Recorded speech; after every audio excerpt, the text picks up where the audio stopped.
생명의 문을 여는 열쇠, 식물의 비밀.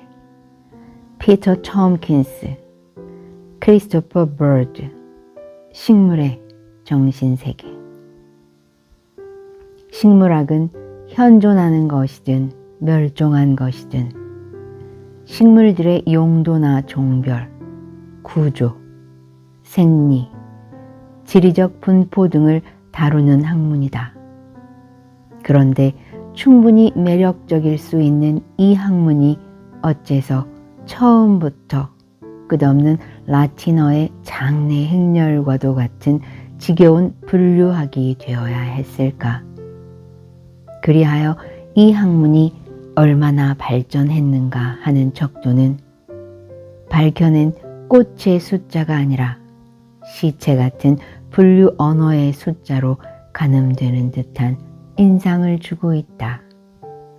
아직도 젊은 식물학자들은 중앙아프리카나 아마존의 정글에서 새로운 식물을 찾아내려 악전고투를 벌이고 있지만 그렇게 해서 기다란 이름을 가진 35만 가지의 식물들의 명단에 새로운 희생자가 등재되겠지만 정작 무엇이 식물을 살아있게 하고 또 그것들이 왜 살아있는가 하는 문제는 식물학의 관심 밖에 있는 것 같다.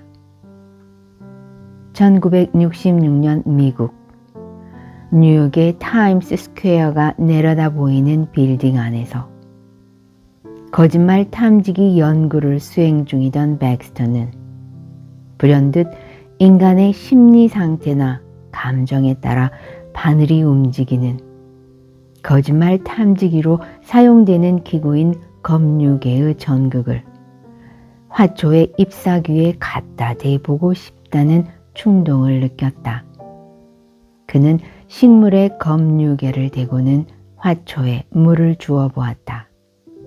실험 결과는 놀라웠다. 바늘의 움직임이 마치 감정의 자극을 받은 사람이 보이는 것과 흡사했기 때문이다. 혹시 이것은 식물이 스스로 생각하고 느낀다는 증거가 될 수 있지 않을까? 그렇다. 그것은 식물의 지각 능력에 대한 위대한 발견의 시작이었다. 백스터는 이 같은 현상을 이해하기 위해 당시 과학자들과 심리학자들 사이에 논쟁거리였던 초감각지각 ESP를 주목하였는데 ESP란 인간의 오감을 초월한 어떤 감각을 뜻하는 용어였다. 식물의 지각 능력 연구에 이 개념을 이용한다는 것은 어딘가 석연치 않은 구석이 있었다. 식물에게는 눈, 귀, 코, 입 같은 게 없을 뿐더러 식물에게 신경 조직이 있다고 말한 식물학자는 다윈 이래 한 사람도 없었기 때문이다. 고민 끝에 그는 인간의 5가지 감각기관이란 어쩌면 모든 자연이 공통으로 갖추고 있을 보다 근원적인 지각 능력을 가로막는 요소에 불과하다는 가정을 하기에 이른다. 결국 백스터는 인간의 감각기관에 의지한 지각이야말로 제한적일 수밖에 없으며 식물들은 보거나 듣지 못해도 어떤 근원적인 에너지를 느끼고 이에 반응한다고 결론 짓는다. 떡갈나무는 나무꾼이 다가오면 부들부들 떨고 홍당무는 토끼가 나타나면 사색이 된다는 것을 수차례의 실험을 통해 증명해낸 것이다. 한편 캘리포니아에 있는 IBM 화학연구원 마르셀 보겔은 백스터의 실험을 재현하다가 식물이 유독 특정 인물에게만 반응을 활발히 보인다는 사실을 발견하게 되었다. 인간이 식물과 교감할 수 있다는 것, 그리고 그렇게 하고 있다는 것은 분명한 사실입니다. 식물은 우주에 뿌리를 둔 감정이 있는 생명체입니다. 인간의 입장으로 본다면 식물은 장님이자 귀머거리, 벙어리일지도 모릅니다. 그러나 나는 그들이 인간의 감정을 알 수 있는 대단히 예민한 생명체라는 것을 믿어 의심치 않습니다. 그들은 인간에게 유익한 에너지를 방출하고 있으며 어떤 사람은 그 에너지를 느낄 수도 있습니다. 보겔은 식물과 인간 사이의 교감이야말로 식물의 정신세계에 대한 수수께끼를 풀 수 있는 열쇠임을 깨닫고 식물에게도 감정이 있다는 사실을 실험을 통해 입증해 보였다. 한 실험에서 보겔은 마당에 있는 나무에서 이파리 2장을 따다가 하나는 방치해 두고 다른 하나는 가까이에 두면서 다정하게 바라보고 만져주었다. 방치해 둔 것은 금방 색이 변하고 말라버렸지만 가까이에 두고 정성을 기울인 나뭇잎은 시간이 지나도 시들지 않고 싱싱한 상태를 오래 유지했다. 보겔에게 있어 식물에 대한 연구는 새로운 인간 삶의 대안이었다. 지구상의 모든 생명체가 근원에서부터 서로 깊은 연관을 맺고 있다는 이와 같은 깨달음은 지금껏 만물의 영장을 자처해온 인간들의 오만과 아집의 경종을 울리는 것이었다. 자연은 자신을 내세우지 않고 조용히 받아들이는 사람에게만 자신의 진리를 보여준다. 이 진리를 있는 그대로 받아들임으로써 인간은 비로소 전 우주와 조화를 이루게 되는 것이다. 오늘날에 와서 인간은 과학을 위한 확고한 기반을 발견했는데 그것은 우리가 형태에 있어서만 항상 변화할 뿐 그 본질은 영원히 변치 않는 우주의 한 부분에 지나지 않는다는 사실이다. 20세기에 접어들면서 많은 과학자들이 초자연적인 식물의 정신세계가 실제하는지에 대한 해답을 얻고자 첨단 과학과 물리학 실험을 시도하고 있다. 그러나 이전에도 자연으로부터 들려오는 소리에 귀를 기울인 선구자들이 있었다. 19세기 말엽과 20세기 초에 활동했던 인도인 학자 자가디스 찬드라 보스도 마찬가지였다. 그러나 그의 업적은 당대에는 그다지 조명을 받지 못했다. 보스는 식물과 광물의 움직임을 아주 미세하게 관찰해보면 동물의 움직임과 매우 흡사하다는 사실을 발견했다. 그는 무생물과 생물, 물리학과 생물학을 분명히 경계지을 수 없다고 생각하고 물리학, 생리학, 심리학의 세 분야를 통합해 식물에 관한 무수한 발견을 이루었다. 저는 오늘 밤 여러분들에게 생물과 무생물의 자극에 대한 반응의 기록을 보여드렸습니다. 이 둘은 서로 얼마나 닮았습니까? 구별하기도 힘들 정도가 아닙니까? 이 같은 현상을 두고 어떻게 경계선을 그어야 어디서부터가 물리적 영역이고 어디서부터가 생리적 영역이라고 말할 수 있을까요? 그러한 절대적 경계선은 존재하지 않습니다. 이 같은 기록들을 접하게 되면서 그리고 이 세상 모든 것들, 빛 속에 떠도는 먼지, 지구상의 온갖 생명체들, 우리의 머리 위를 비추는 햇빛 같은 것들에는 서로 삼투되는 통일성이 있다는 것을 알게 되면서 저는 3000년 전 우리의 조상들이 겐지즈 강변에서 외쳤던 메시지를 조금은 알 것도 같습니다. 이 우주의 천변만화하는 삼라만상이 사실은 하나라는 것을 알아채는 자야말로 영원한 진리를 얻은 자이니라 라는 말을 말입니다.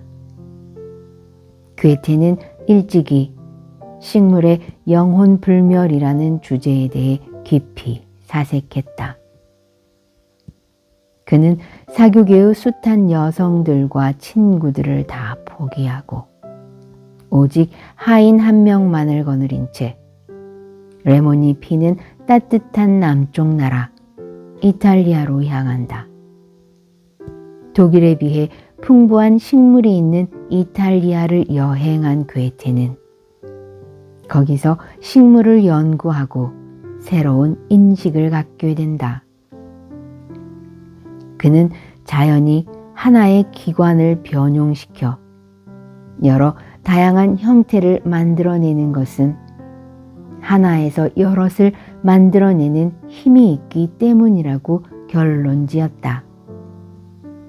식물 형태의 변화라는 특별한 변천 과정을 오랫동안 연구해 본 결과 그것은 사전에 확정된 것이 아니라 가변적이고 유동적이라는 생각이 점점 확고해져 간다. 이는 식물이 자연의 여러 가지 조건에 적응하여 여러 가지 형태를 만들어 나간다는 뜻이다. 이것이 그가 식물 관찰과 연구를 통해 얻은 철학이었다. 적잖은 선구자들의 노력으로 식물과 동물, 식물과 인간, 식물과 우주와의 관계가 점차 과학적으로 증명되고 있다. 다윈은 나팔을 불어 잎을 건드리면 이내 다치며 아래로 늘어지는 미모사 잎이 움직일 수 있는가를 알아보고자 실험했다. 이 실험은 실패로 끝났지만 식물 생리학 편람이라는 고전적 저서의 저자인 독일의 유명한 식물 생리학자 윌헬름 페퍼를 자극했다. 1968년에 도로시 리털렉 부인은 음악이 식물에게 미치는 효과에 대해 흥미로운 실험을 시작했고 이 실험은 장차 큰 논쟁을 불러 일으키게 된다. 도로시 부인은 락 음악과 클래식, 재즈, 민속 음악을 들려줬을 때 식물들이 어떻게 반응하는지 실험했고 결과는 놀라웠다. 식물은 바흐의 클래식 곡을 들려줬을 때는 꽃들이 스피커 쪽으로 고개를 돌리는 것이었다. 우주전기 재배라는 책을 쓴 조지 스타 화이트 박사는 철이나 주석 같은 금속 조각을 과일 나무에다 매달아 놓으면 생장이 빨라진다는 것을 발견했다. 1920년대 초 조르즈 라호프스키라는 엔지니어는 생명의 기초는 물질이 아니라 물질과 관련된 비물질적인 진동임을 시사하는 책들을 펴냈다. 그는 그 책에서 모든 생명체는 방사선을 방출한다라고 강조한 뒤 모든 생명체의 본질적인 유기적인 단위인 세포는 무전기처럼 고주파를 발사하거나 흡수할 수 있는 전자기 방사체라는 혁명적인 이론을 제시했다. 많은 초심리학자들은 인간을 지구와 우주에 펼쳐져 있는 생명의 그물을 이루는 한 부분이라고 보고 있다. 그들은 인간이 바이오 플라즈마를 통해 우주와 연결되며 다른 사람의 기분이나 질병에 반응을 보이는 것처럼 별들의 변화에도 반응을 보인다는 것이다. 초심리학자들은 인간이 살아있는 식물들과 직접 교신을 할 수 있는 것은 바로 이 바이오 플라즈마에 의해서라고 믿고 있다. 식량 생산의 증대는 성공적이었지만 이는 토양을 죽이는 결과를 가져왔다. 지속적으로 지력이 약해지자 더 많은 화학 비료를 써서 식량을 경작했고 이로 인해 토양과 식물이 죽고 그것을 먹고 사는 인간들 역시 점점 병과 바이러스에 취약해지게 되었다. 이제 인간들은 토양과 식물을 삶으로 보내주던지 혹은 지구 전체가 죽든지 하는 갈림길에 서 있다. 식물은 단순히 살아 숨쉴 뿐 아니라 영혼과 개성을 지닌 생명이다. 식물이 그저 단순한 자동인형과 같은 존재일 뿐이라고 우겨대는 것은 바로 무지몽매한 인간들 뿐이다. 이 행성을 오염과 부패로부터 구출하여 다시금 푸르른 본래의 낙원으로 환원시키려는 대역사에 있어서 특히 주목해야 할 것은 식물이 인간과 협력할 뜻을 지니고 있으며 또한 그런 능력도 지니고 있다는 사실이다. 식물에 대한 제 해석은 괴테의 원형 식물 개념이 그러했던 것처럼 터무니없는 생각이라는 인식에서 벗어나 새로이 소생하고 있다. 식물의 정신세계는 고대 인도나 아리스토텔레스 시대부터 언급되어 온 식물의 정신적 능력에 대한 모든 논의와 쟁점을 정리하고 이와 관련된 수많은 실험의 결과와 문헌을 치밀하게 소개해 놓은 방대한 저작이다. 저자들은 이 책에서 식물의 놀라운 비밀을 파헤치는 데 그치지 않고 이를 통해 우주 전체를 사색함으로써 지겨운 분류학이 되어버린 식물학을 새로운 차원의 생명 철학으로 탈바꿈시키고 있다. 법정 스님은 새들이 떠나간 숲은 적막하다에 실린 식물도 알아듣는다에서 긴 글로 이 책을 소개한다. 최근에 나는 흥미있는 책을 한 권 읽었는데 정신세계사에서 펴낸 식물의 신비생활이다. 거기 보면 식물도 우리 인간처럼 생각하고 느끼고 기뻐하고 슬퍼한다는 것이다.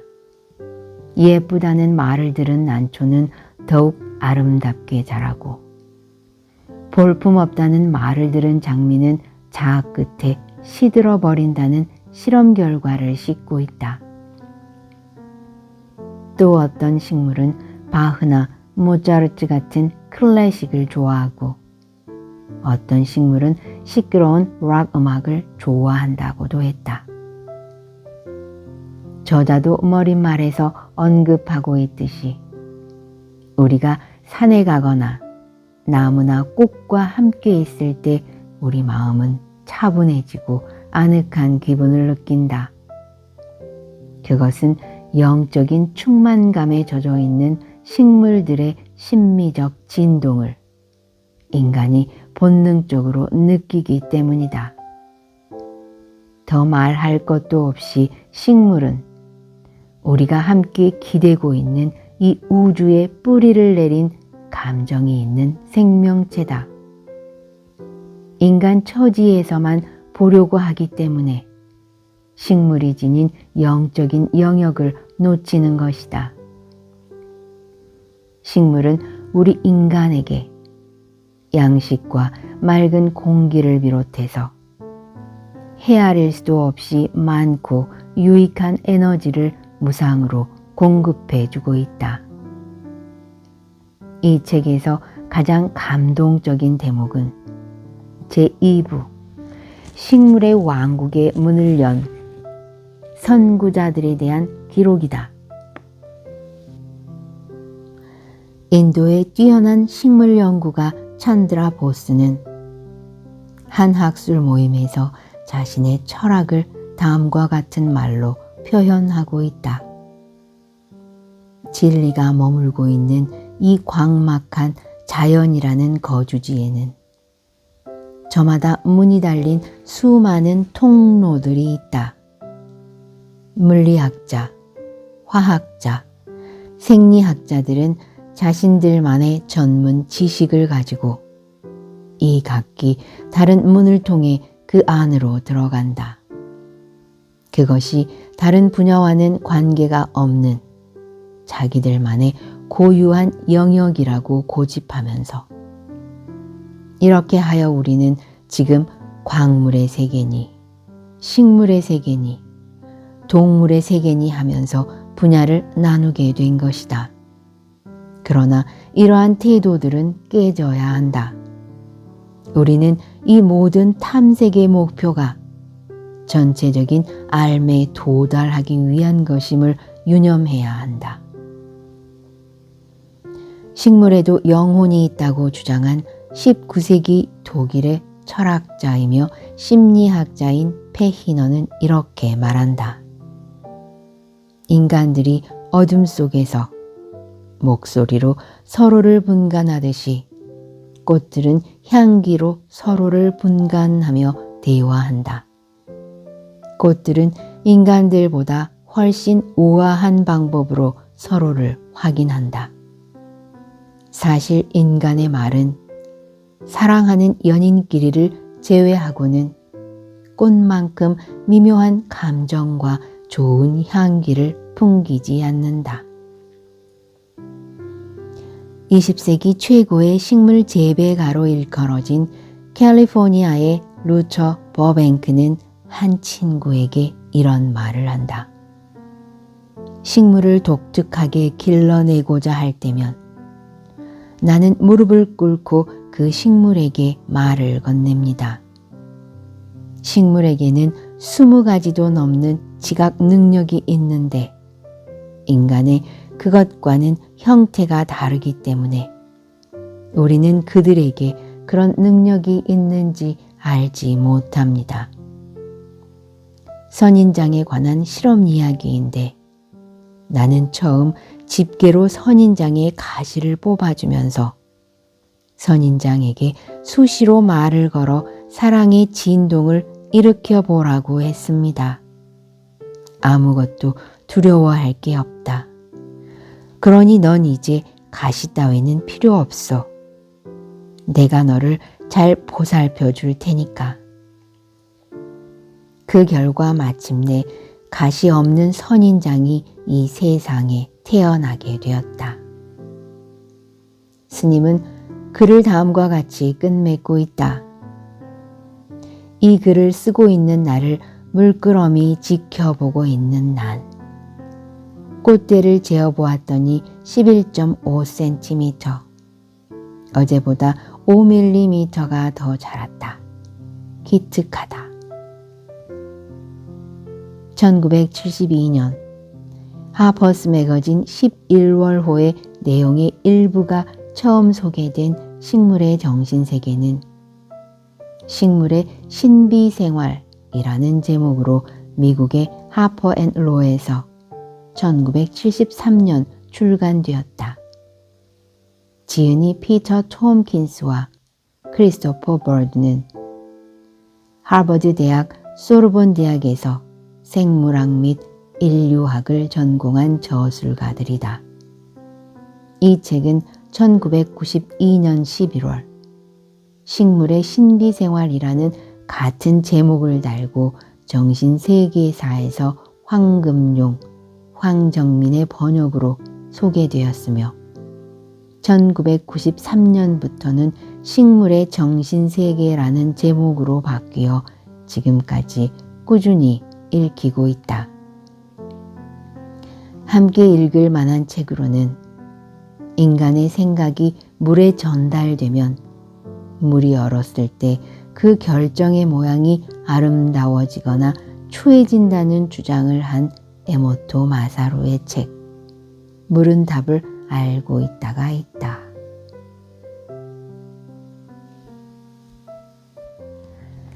생명의 문을 여는 열쇠 식물의 비밀 피터 톰킨스 크리스토퍼 버드 식물의 정신세계 식물학은 현존하는 것이든 멸종한 것이든 식물들의 용도나 종별, 구조, 생리, 지리적 분포 등을 다루는 학문이다.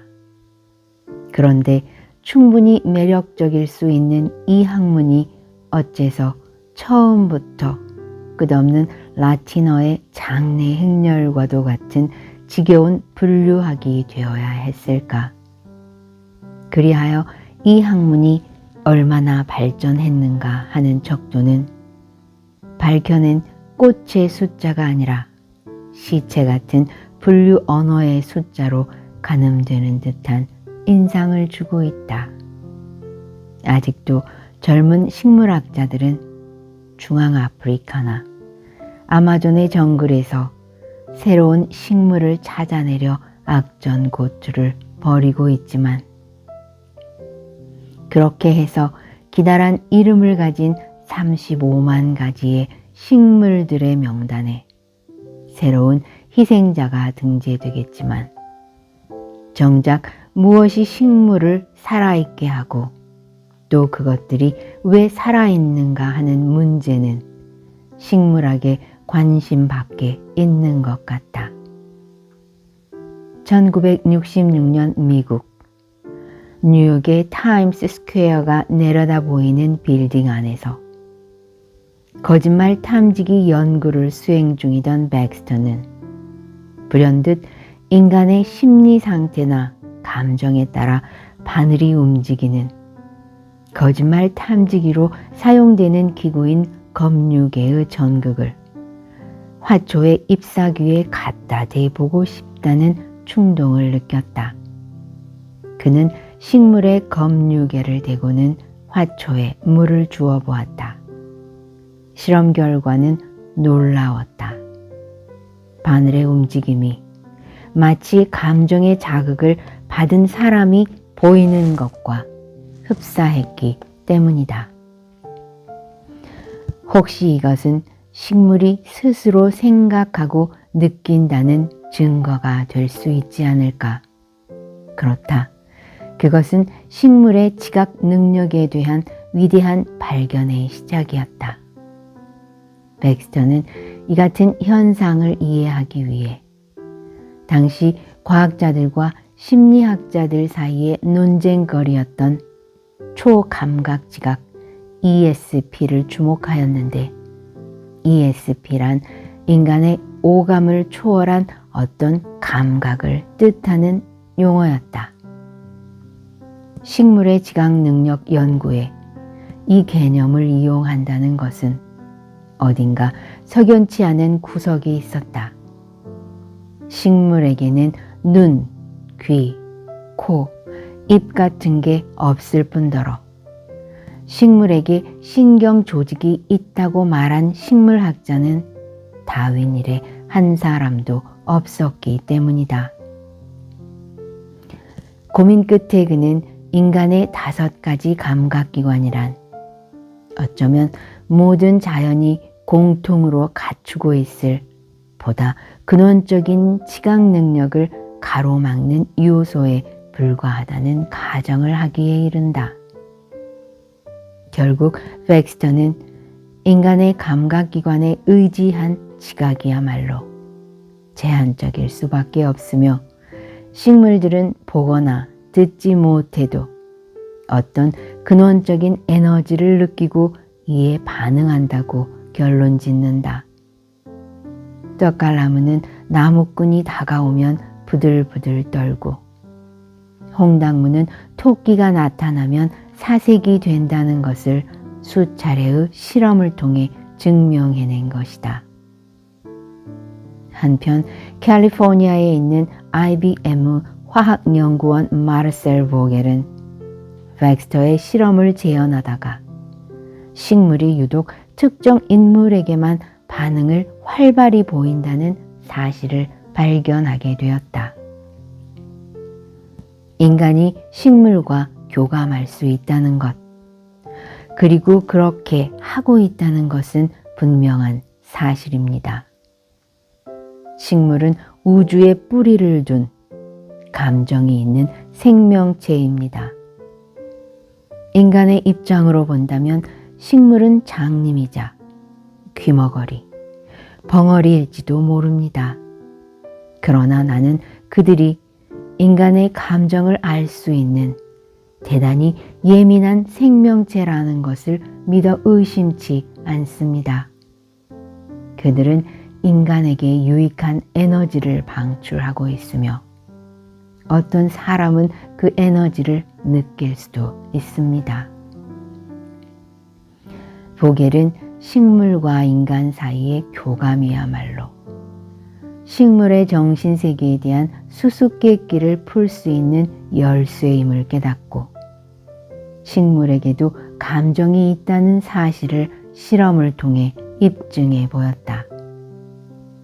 한 실험에서 보겔은 마당에 있는 나무에서 이파리 2장을 따다가 하나는 방치해 두고 다른 하나는 가까이에 두면서 다정하게 바라보고 만져주었다.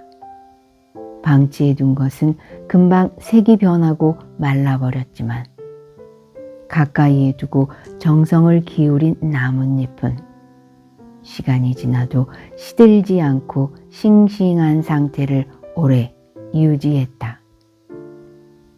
보겔에게 있어 식물에 대한 연구는 새로운 인간 삶의 대안이었다. 지구상의 모든 생명체가 근원에서부터 서로 깊은 연관을 맺고 있다는 이와 같은 깨달음은 지금껏 만물의 영장을 자처해온 인간들의 오만과 아집의 경종을 울리는 것이었다. 자연은 자신을 내세우지 않고 조용히 받아들이는 사람에게만 자신의 진리를 보여준다. 이 진리를 있는 그대로 받아들임으로써 인간은 비로소 전 우주와 조화를 이루게 되는 것이다. 오늘날에 와서 인간은 과학을 위한 확고한 기반을 발견했는데 그것은 우리가 형태에 있어서만 항상 변화할 뿐 그 본질은 영원히 변치 않는 우주의 한 부분에 지나지 않는다는 사실이다. 20세기에 접어들면서 많은 과학자들이 초자연적인 식물의 정신세계가 실제하는지에 대한 해답을 얻고자 첨단 과학과 물리학 실험을 시도하고 있다. 그러나 이전에도 자연으로부터 들려오는 소리에 귀를 기울인 선구자들이 있었다. 19세기 말엽과 20세기 초에 활동했던 인도인 학자 자가디스 찬드라 보스도 마찬가지였다. 그러나 그의 업적은 당대에는 그다지 조명을 받지 못했다. 보스는 식물과 광물의 움직임을 아주 미세하게 관찰해보면 동물의 움직임과 매우 흡사하다는 사실을 발견했다. 그는 무생물과 생물, 물리학과 생물학을 분명히 경계지을 수 없다고 생각하고 물리학, 생리학, 심리학의 세 분야를 통합해 식물에 관한 무수한 발견을 이루었다. 저는 오늘 밤 여러분들에게 생물과 무생물의 자극에 대한 반응의 기록을 보여드렸습니다. 이 둘은 서로 얼마나 닮았습니까? 구별하기도 힘들 정도가 아닙니까? 이 같은 현상을 두고 어떻게 경계선을 그어야 어디서부터가 물리적 영역이고 어디서부터가 생리적 영역이라고 말할 수 있을까요? 그러한 절대적 경계선은 존재하지 않습니다. 이 같은 기록들을 접하게 되면서 그리고 이 세상 모든 것들, 빛 속에 떠도는 먼지, 지구상의 온갖 생명체들, 우리의 머리 위를 비추는 햇빛 같은 것들에는 서로 삼투되는 통일성이 있다는 것을 알게 되면서 저는 3000년 전 우리의 조상들이 겐지즈 강변에서 외쳤던 메시지를 조금은 알 것도 같습니다. 이 우주의 천변만화하는 삼라만상이 사실은 하나라는 것을 알아채는 자야말로 영원한 진리를 얻은 자이니라 라는 말을 말입니다. 괴테는 일찍이 식물의 영혼불멸이라는 주제에 대해 깊이 사색했다. 그는 사교계의 숱한 여성들과 친구들을 다 포기하고 오직 하인 한 명만을 거느린 채 레몬이 피는 따뜻한 남쪽 나라 이탈리아로 향한다. 독일에 비해 풍부한 식물이 있는 이탈리아를 여행한 괴테는 거기서 식물을 연구하고 새로운 인식을 갖게 된다. 그는 자연이 하나의 기관을 변용시켜 여러 다양한 형태를 만들어내는 것은 하나에서 여럿을 만들어내는 힘이 있기 때문이라고 결론지었다. 식물 형태의 변화라는 특별한 변천 과정을 오랫동안 연구해 본 결과 그것은 사전에 확정된 것이 아니라 가변적이고 유동적이라는 생각이 점점 확고해져 간다. 이는 식물이 자연의 여러 가지 조건에 적응하여 여러 가지 형태를 만들어 나간다는 뜻이다. 이것이 그가 식물 관찰과 연구를 통해 얻은 철학이었다.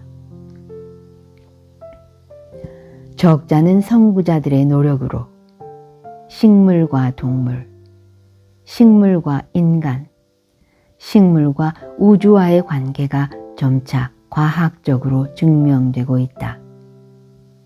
다윈은 나팔을 불어 잎을 건드리면 이내 닫히며 아래로 늘어지는 미모사 잎이 움직일 수 있는가를 알아보고자 실험했다.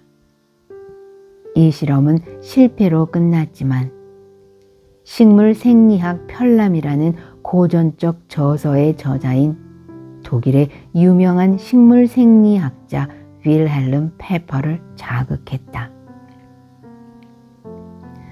1968년에 도로시 리털렉 부인은 음악이 식물에게 미치는 효과에 대해 흥미로운 실험을 시작했고 이 실험은 장차 큰 논쟁을 불러 일으키게 된다. 도로시 부인은 락 음악과 클래식, 재즈, 민속 음악을 들려줬을 때 식물들이 어떻게 반응하는지 실험했고 결과는 놀라웠다.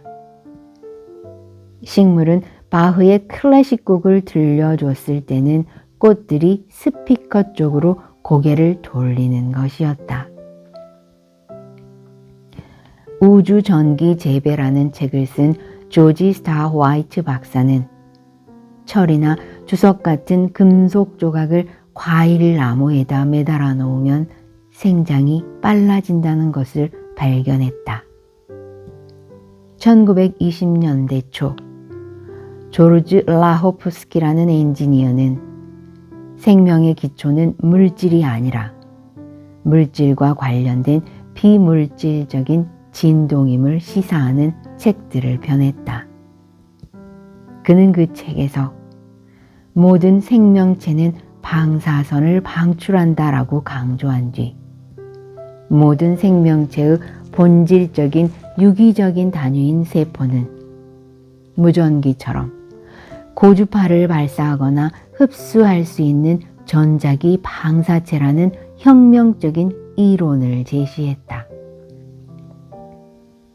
많은 초심리학자들은 인간을 지구와 우주에 펼쳐져 있는 생명의 그물을 이루는 한 부분이라고 보고 있다. 그들은 인간이 바이오 플라즈마를 통해 우주와 연결되며 다른 사람의 기분이나 질병에 반응을 보이는 것처럼 별들의 변화에도 반응을 보인다는 것이다. 초심리학자들은 인간이 살아있는 식물들과 직접 교신을 할 수 있는 것은 바로 이 바이오 플라즈마에 의해서라고 믿고 있다. 식량 생산의 증대는 성공적이었지만 이는 토양을 죽이는 결과를 가져왔다. 지속적으로 지력이 약해지자 더 많은 화학 비료를 써서 식량을 경작했고 이로 인해 토양과 식물이 죽고 그것을 먹고 사는 인간들 역시 점점 병과 바이러스에 취약해지게 되었다. 이제 인간들은 토양과 식물을 삶으로 보내주던지 혹은 지구 전체가 죽든지 하는 갈림길에 서 있다. 식물은 단순히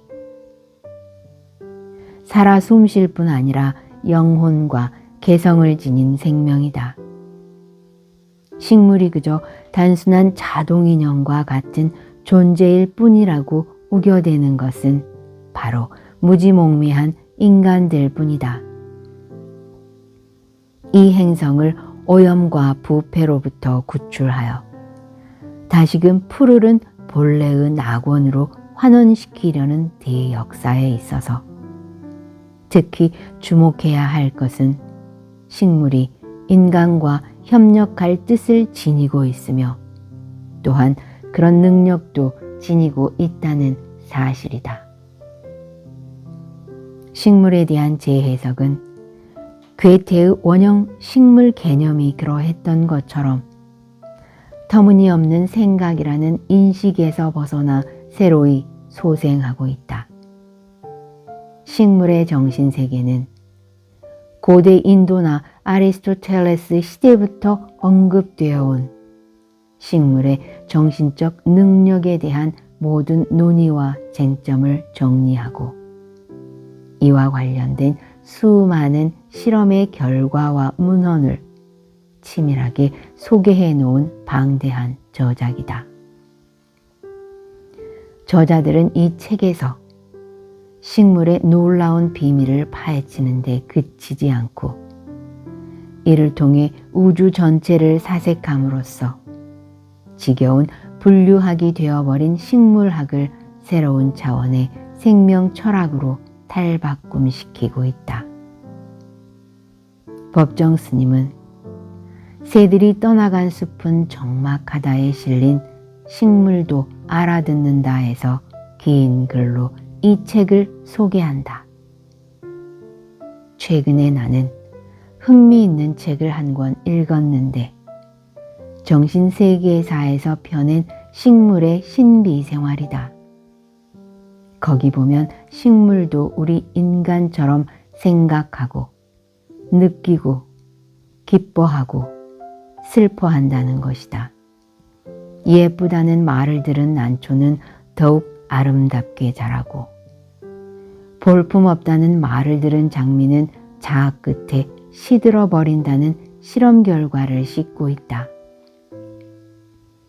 또 어떤 식물은 바흐나 모차르트 같은 클래식을 좋아하고 어떤 식물은 시끄러운 락 음악을 좋아한다고도 했다. 저자도 머릿말에서 언급하고 있듯이 우리가 산에 가거나 나무나 꽃과 함께 있을 때 우리 마음은 차분해지고 아늑한 기분을 느낀다. 그것은 영적인 충만감에 젖어 있는 식물들의 심미적 진동을 인간이 본능적으로 느끼기 때문이다. 더 말할 것도 없이 식물은 우리가 함께 기대고 있는 이 우주에 뿌리를 내린 감정이 있는 생명체다. 인간 처지에서만 보려고 하기 때문에 식물이 지닌 영적인 영역을 놓치는 것이다. 식물은 우리 인간에게 양식과 맑은 공기를 비롯해서 헤아릴 수도 없이 많고 유익한 에너지를 무상으로 공급해 주고 있다. 이 책에서 가장 감동적인 대목은 제2부 식물의 왕국의 문을 연 선구자들에 대한 기록이다. 인도의 뛰어난 식물 연구가 찬드라 보스는 한 학술 모임에서 자신의 철학을 다음과 같은 말로 표현하고 있다. 진리가 머물고 있는 이 광막한 자연이라는 거주지에는 저마다 문이 달린 수많은 통로들이 있다. 물리학자, 화학자, 생리학자들은 자신들만의 전문 지식을 가지고 이 각기 다른 문을 통해 그 안으로 들어간다. 그것이 다른 분야와는 관계가 없는 자기들만의 고유한 영역이라고 고집하면서 이렇게 하여 우리는 지금 광물의 세계니 식물의 세계니 동물의 세계니 하면서 분야를 나누게 된 것이다. 그러나 이러한 태도들은 깨져야 한다. 우리는 이 모든 탐색의 목표가 전체적인 알매에 도달하기 위한 것임을 유념해야 한다. 식물에도 영혼이 있다고 주장한 19세기 독일의 철학자이며 심리학자인 페히너는 이렇게 말한다. 인간들이 어둠 속에서 목소리로 서로를 분간하듯이 꽃들은 향기로 서로를 분간하며 대화한다. 꽃들은 인간들보다 훨씬 우아한 방법으로 서로를 확인한다. 사실 인간의 말은 사랑하는 연인끼리를 제외하고는 꽃만큼 미묘한 감정과 좋은 향기를 풍기지 않는다. 20세기 최고의 식물 재배가로 일컬어진 캘리포니아의 루처 버뱅크는 한 친구에게 이런 말을 한다. 식물을 독특하게 길러내고자 할 때면 나는 무릎을 꿇고 그 식물에게 말을 건넵니다. 식물에게는 20가지도 넘는 지각 능력이 있는데 인간의 그것과는 형태가 다르기 때문에 우리는 그들에게 그런 능력이 있는지 알지 못합니다. 선인장에 관한 실험 이야기인데 나는 처음 집게로 선인장의 가시를 뽑아주면서 선인장에게 수시로 말을 걸어 사랑의 진동을 일으켜 보라고 했습니다. 아무것도 두려워할 게 없다. 그러니 넌 이제 가시 따위는 필요 없어. 내가 너를 잘 보살펴 줄 테니까. 그 결과 마침내 가시 없는 선인장이 이 세상에 태어나게 되었다. 스님은 글을 다음과 같이 끝맺고 있다. 이 글을 쓰고 있는 나를 물끄러미 지켜보고 있는 난. 꽃대를 재어보았더니 11.5cm. 어제보다 5mm가 더 자랐다. 기특하다. 1972년 하퍼스 매거진 11월호의 내용의 일부가 처음 소개된 식물의 정신세계는 식물의 신비생활이라는 제목으로 미국의 하퍼 앤 로에서 1973년 출간되었다. 지은이 피터 톰킨스와 크리스토퍼 버드는 하버드 대학 소르본 대학에서 생물학 및 인류학을 전공한 저술가들이다. 이 책은 1992년 11월 식물의 신비생활이라는 같은 제목을 달고 정신세계사에서 황금용, 황정민의 번역으로 소개되었으며 1993년부터는 식물의 정신세계라는 제목으로 바뀌어 지금까지 꾸준히 읽히고 있다. 함께 읽을 만한 책으로는 인간의 생각이 물에 전달되면 물이 얼었을 때 그 결정의 모양이 아름다워지거나 추해진다는 주장을 한 에모토 마사루의 책 물은 답을 알고 있다가 있다.